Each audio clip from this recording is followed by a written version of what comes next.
Welcome to the Chicks on the Right show. We are super excited today to have with us Philip Patrick from Birch Gold because, Philip, there's some stuff going down that's not getting a lot of airplay, but like just within the last few days, the FDIC has just sort of quietly under the radar announced the first bank failure of 2024. I don't know why it's not getting talked about more. So what can you tell us about why it collapsed? Yeah, first of all, you're right. It was surprisingly quiet, almost swept under the rug. So Philadelphia-based, it was a bank called Republic First. They had 32 branches, about $4 billion in total deposits. By the way, a little over half of those deposits were uninsured. So what happened? The bank failed. The FDIC arranged a takeover by another Pennsylvania-based bank, and they kicked about $667 million of its deposit insurance fund over to support them. And it looks like at this point, even the uninsured depositors are going to be made whole. Now, this bank has been in, I know, it's crazy.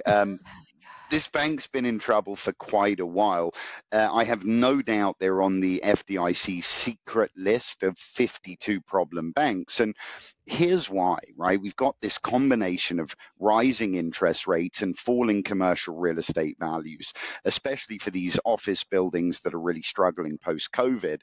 And what we're seeing is a heightened risk for the entire banking system. We see loans that are backed by properties that have lost value make them very challenging to refinance. And essentially, banks have been counting on interest rate reductions from the Fed this year because they're still sitting on about $500 billion in unrealized losses. So lowering interest rates would really help the banks right now, but the latest inflation reports almost since October have made it look like we're going to have higher interest rates for longer, and I think that virtually ensures more bank failures this year, unfortunately. Oh my gosh. Okay, so does this mean more bailouts? And if so, I mean, can we handle that with all the inflation that we have? That's a really good point. And I think more bailouts are certainly a possibility given, I think, more failures on the horizon. And I don't think the government want to let depositors lose money, because if they do, there'll be a run on the banks and the problem gets much, much worse. But you're right to be concerned. Bailouts at this point are certainly going to drive inflation higher, right? As I mentioned before, it's crazy, right? More spending. Right.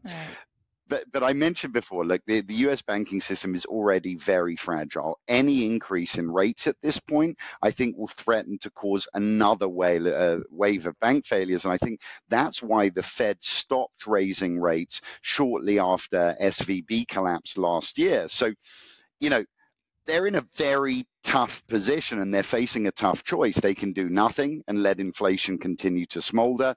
They can raise rates to fight inflation, but risk destabilizing the banking system and I think ignite another recession. Given the choice, though, I think they're always going to choose systemic stability over the American family. If we ever doubt this, we've just got to remember who got bailed out in the great financial crisis, right? Okay, well, so then I'm a person who has been waiting and waiting and waiting for these interest rates to get cut because I'm going to be taking out a new mortgage at the end of the year. Yep. So what do you think is going to happen with the rates?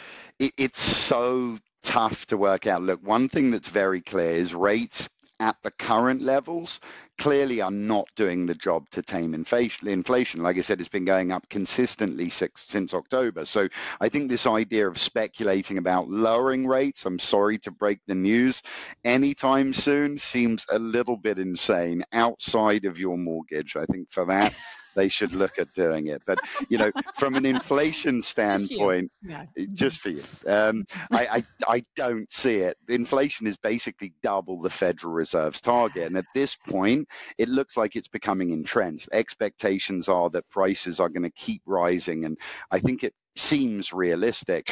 Cumulative inflation under the Biden administration has been about 19%, averaging about 6% a year. And the last numbers coming out of the Fed were terrible as well. So, like I said, it puts the Fed in a very tough position. They could raise rates, torpedo the banks, and I just don't think they're going to take that route.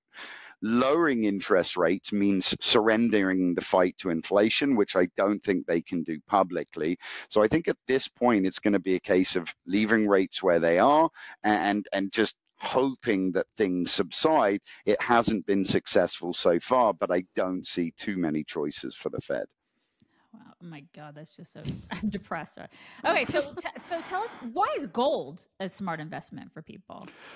Look, gold's shooting up in this climate, and it is because of the climate. These problems that we talk about, inflation, we've talked before about dollar devaluation, potential recessions on the horizon, these things are all very negative, of course, but they drive very positively safe haven assets like gold and silver. On top of that, we're seeing unprecedented demand. I've mentioned before from central banks, 22, 23, also heading into this year, more gold buying by central governments than any other years before in history. And it's partly for the same reasons, right? We're exporting our dollars to other countries. They feel our inflation as devaluation and a loss of purchasing power, and they're hedging their dollar exposure with gold because things like inflation drive gold up, and that's how people protect their purchasing power, and it's working in today's climate. Well, and it's why, especially for people who have thought about investing in gold or other precious metals but don't really understand the mechanics of it, you guys have always been so good at Birch Gold about teaching people and offering that information for absolutely free. If you text 989898, or you text the word chicks to 989898, you can get that free information, that free gold kit to tell you all about how to invest in gold. One more quick question, just because of the whole bank collapse thing. Should people be feeling more secure with their money in big banks like the Chases and the PNCs, or should they be looking to credit unions and smaller banks? Like, what is the safer choice? For me, at this point, that's a tough question to ask, but I've always erred on the side of big banks. I mean, look, at the end of the day, too big to fail is a thing, right? In the government, I think any big institution looks shaky, I think the government will step in and bail them out. Quite honestly, I think they'll do that for the smaller banks as well. Like I said, if they let depositors lose money on one or two banks, we're going to be waking up tomorrow going to our bank accounts trying to withdraw funds, and that creates a bigger problem than the Fed can handle. So I think they'll continue to bail out, but we know what that means. That means more inflation, more loss of purchasing power.